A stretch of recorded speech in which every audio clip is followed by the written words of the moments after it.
आती है u velocity के साथ इसके तरफ, वो इसी में आपके धंस जाती है, एम्बेडेड हो जाती है, मतलब वापस नहीं जाती। We have to find the change in momentum per second if n bullets are fired per second, if n bullets are fired per second,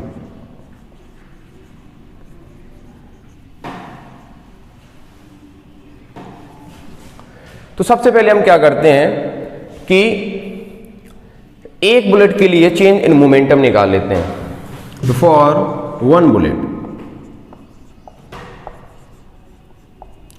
तो चेंज इन मोमेंटम निकालें तो इनिशियल मोमेंटम क्या होगा, initial momentum will be minus M U, क्योंकि आपकी negative x direction में जा रही है, एंड फाइनली उसी में धंस जाती है, मतलब रुक जाएगी, तो final momentum will be zero. तो change in momentum for one bullet is P final minus P initial, that is zero minus of minus M U, तो ये कितना हो गया आपका प्लस का M U. Now for N bullets, for N bullets तो net change in momentum is n into M U. अब this is your question दिया है कि कोई आपका ये ब्लॉक है, मास of the block is 4 kg,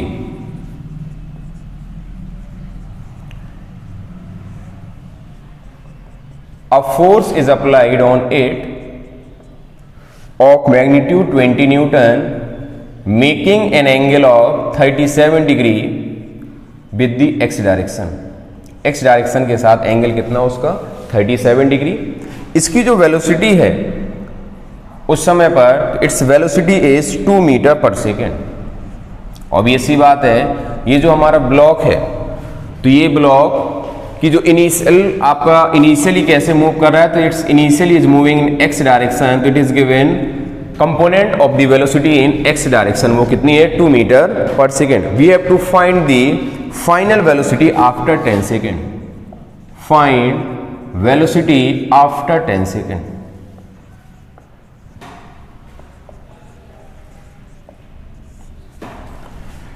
चलो इनिशियल की हम बात करें, चलो पहले फोर्स की बात करें। फोर्स आपका F जो है, इसके दो कंपोनेंट हो जाएंगे, इधर आपका F cos 37 और इधर हमारा F sin 37। F cos 37 की वैल्यू कितनी हो जाएगी, तो F cos 37 will be 20 into 4/5, it is 16 newton, and F sin 37 की वैल्यू कितनी हो जाएगी 20 इंटू 3/5, 12 न्यूटन। तो हमारे पास x डायरेक्शन में फोर्स कितना हो गया 16 न्यूटन, और y डायरेक्शन में फोर्स कितना दिया हुआ है, तो y डायरेक्शन में force is 12 newton. We have force, तो क्या हमें एक्सीलरेशन पता चल सकता है x और y डायरेक्शन में? In this case acceleration in the x direction is force upon mass, तो force is 16 newton and mass is 4 kg, तो ये कितना हो गया आपका 4 मीटर पर सेकंड स्क्वायर। y डायरेक्शन में यदि हम एक्सीलरेशन की बात करेंगे तो ये कितना हो जाएगा Fy अपॉन m, तो Fy इज 12 अपॉन 4, तो एक्सीलरेशन इज 3 मीटर पर सेकंड स्क्वायर। अब हमें x डायरेक्शन में एक्सीलरेशन पता है, y डायरेक्शन में एक्सीलरेशन पता है, तो क्या हम इसके हेल्प से वेलोसिटी निकाल सकते हैं आफ्टर 10 सेकेंड? तो वेलोसिटी हमारे पास आ जाएगी x डायरेक्शन में और वेलोसिटी आ जाएगी हमारे पास y डायरेक्शन में।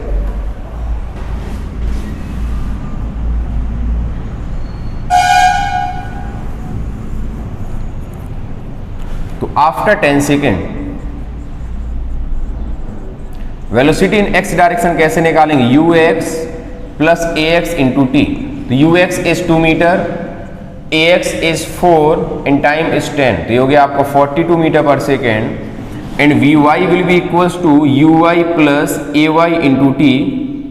तो uy इज, uy की जो वैल्यू इनिशियली वो 0 है, ay इज 3 इंटू 10, तो ये कितना हो गया आपका 30 मीटर पर सेकेंड। तो net velocity will be equals to root over vx square plus vy square. इस तरीके से हम इस क्वेश्चन को सॉल्व कर सकते हैं।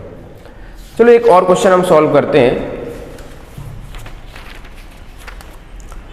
देखो हमें क्या दिया हुआ है,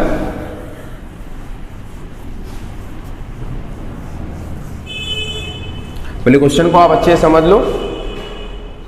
हमें ये दिया हुआ है कि कोई एक बॉल है जिसका मास 2 kg है। It is dropped from a height of 5 metre. इसे 5 मीटर की हाइट से ड्रॉप किया गया। ये टकराती है, वो दोबारा हमारी ये राइज करती है up to a height of 1.5 metre. Okay, we have to find the force exerted by the ball on surface. Find force exerted by ball on surface. तो देखो कैसे निकालेंगे। तो फोर्स एक्चुअली होता क्या है, एंड दिस कॉलिजन जो यहां पे टकराती है, द टाइम इज 0.01 सेकेंड। तो फोर्स कैसे निकालते हैं? तो force is equals to rate of change of momentum. तो यदि हम चेंज ऑफ मोमेंटम निकाल दें तो क्या हमारे पास आसानी से फोर्स की वैल्यू पता चल जाएगी। तो चेंज इन मोमेंटम हम कैसे निकालेंगे? तो इनिशियल मोमेंटम की बात की जाए तो ये बताओ, इस बॉल की यहां टकराने पर स्पीड को यदि हम u मान लेते हैं और टकराने के बाद इसकी स्पीड v हो जाती है, तो क्या आप यहां पर u और v की वैल्यू निकाल सकते हैं? तो u की वैल्यू कितनी हो जाएगी? Suppose this height is h1 and this height is h2, तो u will be equals to √2gh। तो ये हो गया 2 इंटू g की वैल्यू कितनी है हमारी 10 और h की वैल्यू है 5, तो हो गया √100, तो 10 मीटर पर सेकेंड। इसी तरीके से हमारा v की वैल्यू निकाल सकते हैं। तो v will be equals to √2gh2, √2 into g is 10 and h2 is 1.5, तो ये कितना हो गया हमारा? तो इट इज 1.5 इंटू 2, 3 इंटू 10, तो √30 मीटर पर सेकेंड।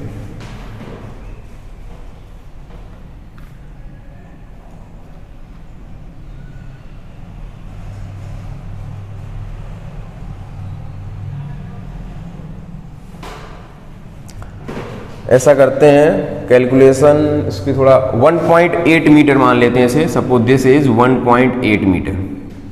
तो यदि इसे 1.8 मानेंगे तो ये v की वैल्यू क्या हो जाएगी? √2gh2, तो 2 इंटू 10 इंटू 1.8, तो ये हो गया आपका 1.8 इंटू 2 3.6, 36, तो it is equal to 6 metre पर सेकेंड। तो चेंज इन मोमेंटम आप निकाल लीजिए। तो change in momentum is equals to magnitude जो आप निकालेंगे डेट विल बी फोर्स, तो फाइनल माइनस इनिशियल, तो VU mv minus mu upon delta t। तो m इंटू v क्या आपकी पॉजिटिव x डायरेक्शन में है, तो हो जाएगी हमारी 6, ये नेगेटिव में, negative negative is plus 10 upon delta t is 0.01 and mass की वैल्यू कितनी गिवन थी आपको? 4 kg या 2 kg, सॉरी 2 kg। तो ये हो गया आपका 2 इंटू 16 अपॉन 0.01, तो force applied is 3200 Newton.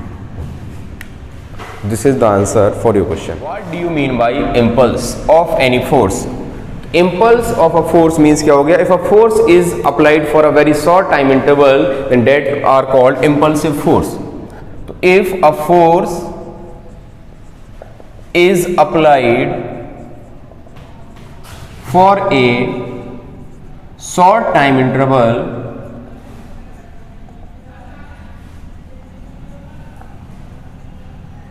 it is called impulsive force.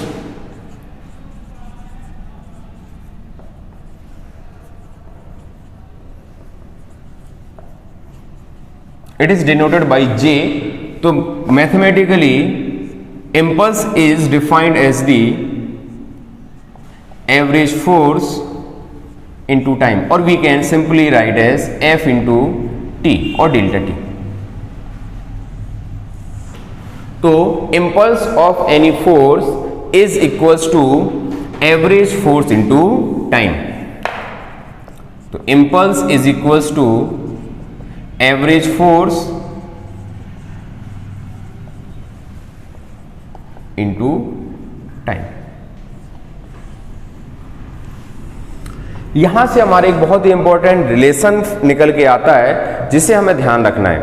देखो, जैसे हमें पता है कि force is equals to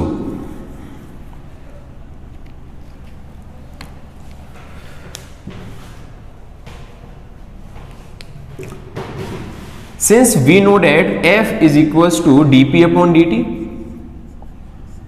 or we can write as F dot dt is equals to F into dt is dp vector। Actually ये क्या हो गया हमारा, दिस इज इम्पल्स। तो इम्पल्स यदि हम निकालें it is equals to force into time, और ये क्या हो जाएगा हमारा P इनिशियल से P फाइनल, इसे यदि हमने इंटीग्रेट किया तो it is F into delta T is equals to dp का इंटीग्रेशन करेंगे तो P आएगा, that is P final minus P initial. Impulse is equals to F into delta T, और चेंज इन मोमेंटम। आपको बहुत ध्यान रखना है अच्छे से कि impulse is equals to change in momentum. This is also called impulse momentum theorem.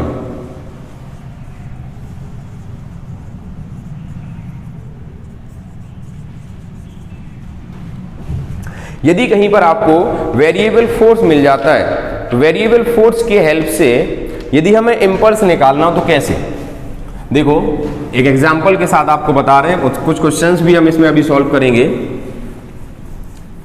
Suppose कहीं आपको इस तरीके से दिया हुआ है,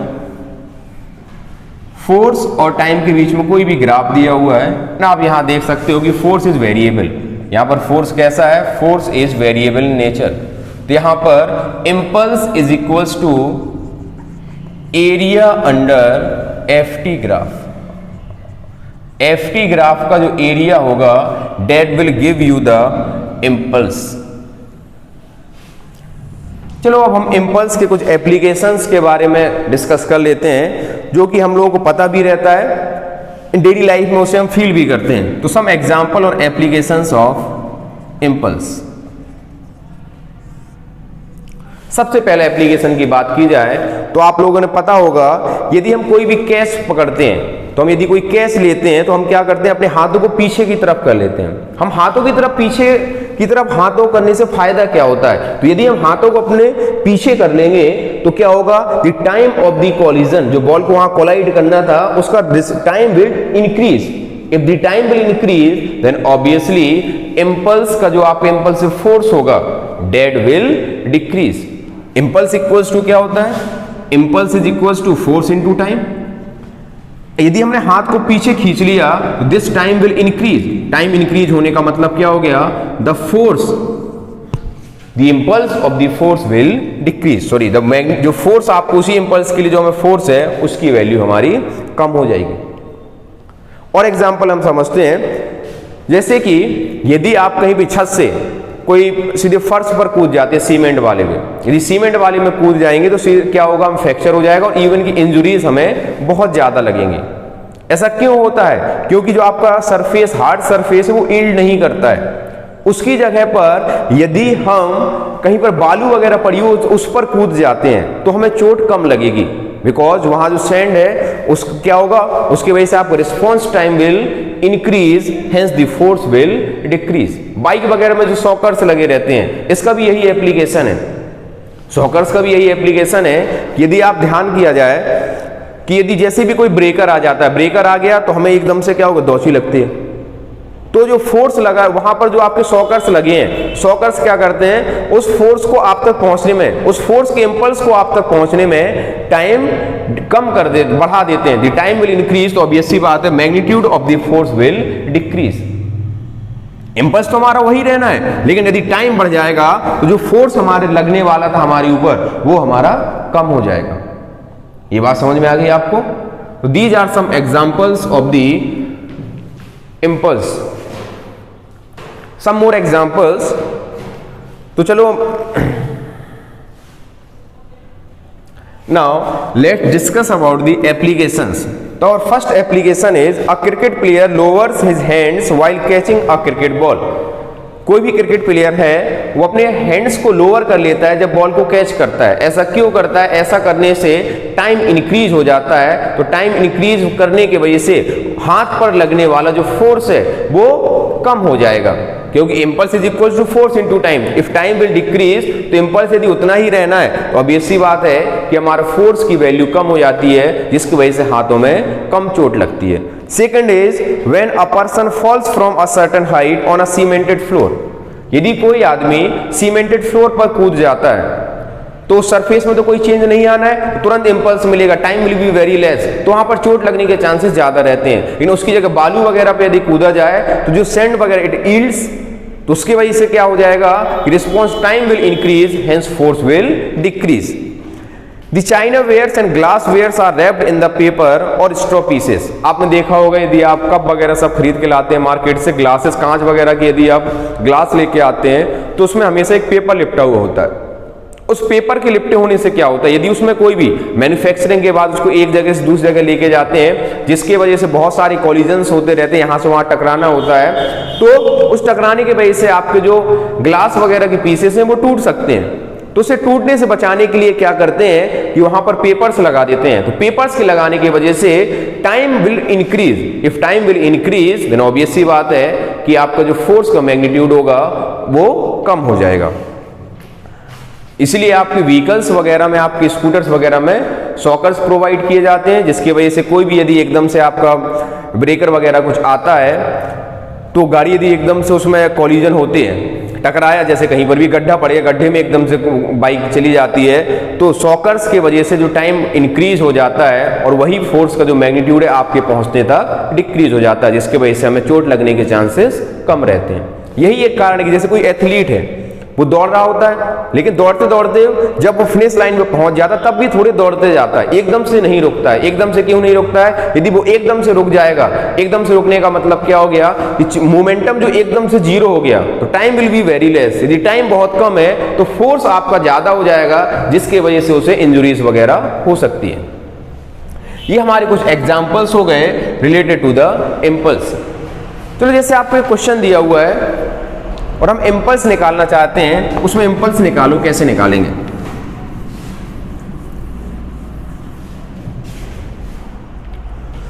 देखो क्वेश्चन किस तरीके से दिया हुआ है। A force time graph is given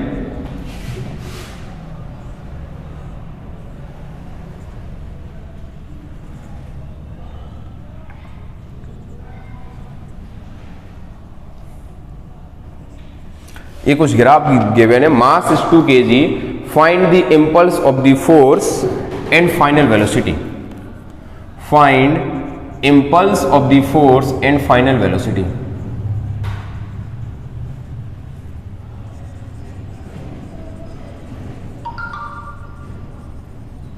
mass of the body is given 2 kg।